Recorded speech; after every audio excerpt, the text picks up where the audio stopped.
when I think Trump tweeted out something in 2014, and he said, remember, China is not our friends or not our ally. And he got like 300 retweets. It wasn't something big. He tweeted this back in 2014 or 2015. And then all of a sudden, one day, everybody in the news is talking about 5G. And prior to that day, we weren't really talking about it. And all of a sudden, hey, we got to be the leader in 5G. I'm like, 5G? So I'm going to start looking 5G. Okay, 1G, 2G, 3G. 1G is the regular phone back in the days. 2G is whatever. 3G is the iPhone, and then 4G is the latest phone. And then now 5G is going to be changing the game. And most people go to, well, 5G is just a faster phone, right? Because that's what initially, we've always seen the G linked to a phone. Oh my gosh, I can download a movie in 3.6 seconds now on Netflix, a 2-hour movie, where before it was 3 minutes or 6 minutes, whatever, right? When you think about 5G, what do you think about of 5G and the capabilities and what it can really do to whoever that has access to it? That's a good question. So if you go back to 2007 when the iPhone came out. 2007. The top 5 in market cap were AT&T, General Electric, Microsoft, ExxonMobil, and Shell. Right? The phone comes out in 2007. I had one, 3G network. It's not a very good experience. 4G network comes out. By the way, we're the second country in the world to build a 4G network. Now you've got something, right? So when Steve Ballmer laughed at Steve Jobs, said, we don't need one of those. When you took the platform, which was the iPhone, and you married it up to the 4G network, which was the pipe for data, and it was a fast enough pipe, now you could create the apps, services, and business models that in 10 years led to the top 5 in market cap being Facebook, Amazon, Netflix, Google, and Microsoft, right? So the Chinese see this and they're like,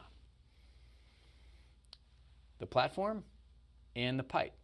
So the smartphone, this iPhone, which was the first one, then Android. So Apple and Google, right, dominate the mobile platform that the app services and business models of that economy are built on. Now look at the iPhone. It's a hardware, software, tightly integrated, closed-walled system like Steve Jobs liked, and the data was encrypted. Why was the data encrypted? Why did San Bernardino happen? Because Apple's an American company, right? They know you want privacy. They encrypt their phone. So now you've got the platform, and Android also went on to encrypt their platform. So both encrypted, right? So private devices. Take the cloud away from it. Just look at the device itself. Sure. It's meant to be a private device. Right. Why? It's American product. Fast forward, to 2009, China starts to look at that. Says, okay, we want to dominate the next level, right? Not just the technology. We want the apps, services, and business models to be Chinese companies. And so Huawei gets hundreds of billions of dollars to develop 5G and ZTE. But then you have Baidu, Alibaba, and Tencent. So they're behind the Chinese firewall. They're protected. You can't have the fangs going in there. It's just the bats that control the e-economy within China. And then you start, at the same time you're developing 5G, right, the platform, and I'll get to that in a second, but you're also developing Baidu, Alibaba, and Tencent.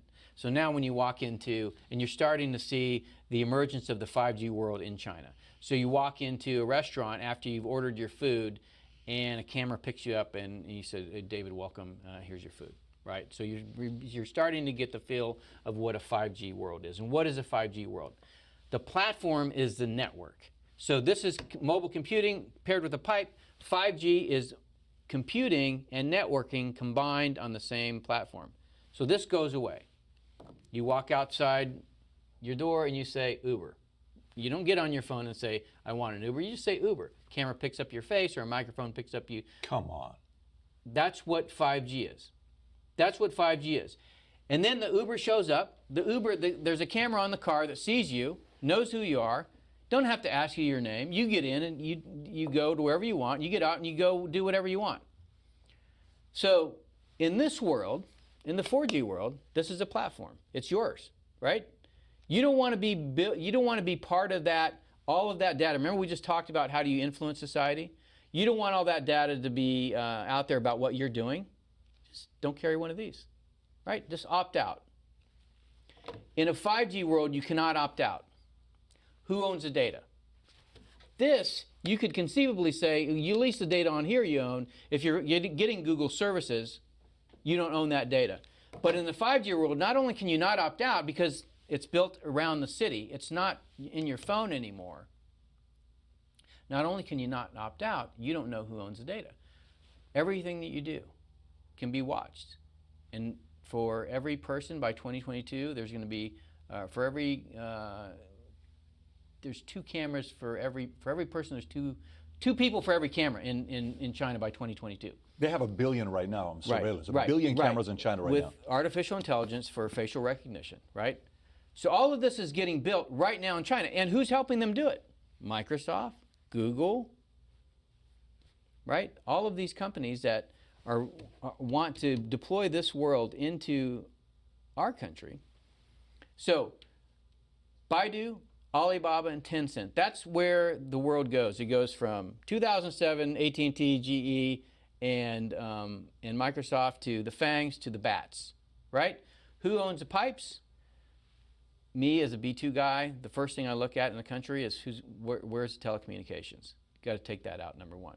But if rather instead of taking it out, you own or control it, so Huawei builds the pipes, then because you're behind the Great Firewall, you've built the app services and business models of the 5G world.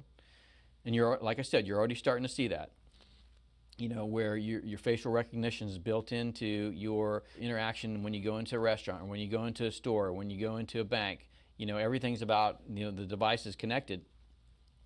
Then as you build the network, then those proliferate. So 4G network, 10,000 devices per square mile. 5G network, 3 million devices per square mile. You're not going to carry 12 smartphones. You may not even carry a smartphone. 10,000 to 3 million? 10,000 to 3 million. That's what 5G does. The connectivity explodes, right? So that allows you to put devices literally everywhere that can make your life more convenient or can track you. There's a bike in DC. It's called Mobike. Have you seen these things? They're silver and orange. Look out for them next time you're in DC. They're silver and orange, called Mobike. They had them when I was in 2016 when I get to Beijing. You take your phone, and by the way, I took a phone, right, a phone that I threw away when I got home, and I had said, You threw it away when I you threw got it away home. when I got home. Load all the apps on it that a Chinese person has, so I can understand what they do. You never have to carry a wallet. You never have to carry a key. It's all done on your phone. You can pay anybody anywhere for anything, and they do. 900 people are on WeChat, and they spend 90% of their time in app doing things, or ordering airline tickets, buying food, whatever you want. You can have anything you want. 900 people or 900 million? 900 million people. Okay, so let me explain to you how effective what they built is. I have one of the guys working for me on one of these Mobikes. Now, the Mobike it's just parked there in the street with a lock on it. You go over, you hit a QR code on your phone, it unlocks the bike, you get on it, you ride it, and you lock the bike. Okay, so where does that data go? They know it's you. You got on that bike, you went 2 locations, okay, or you went to a location, so that data is available. So I have one of my guys, he gets on a Mobike, rides somewhere, has his iPad in the basket, gets off the bike, comes back to the embassy, and realizes, I forgot my iPad. Goes into the regional security office and says, I forgot my iPad and my bike.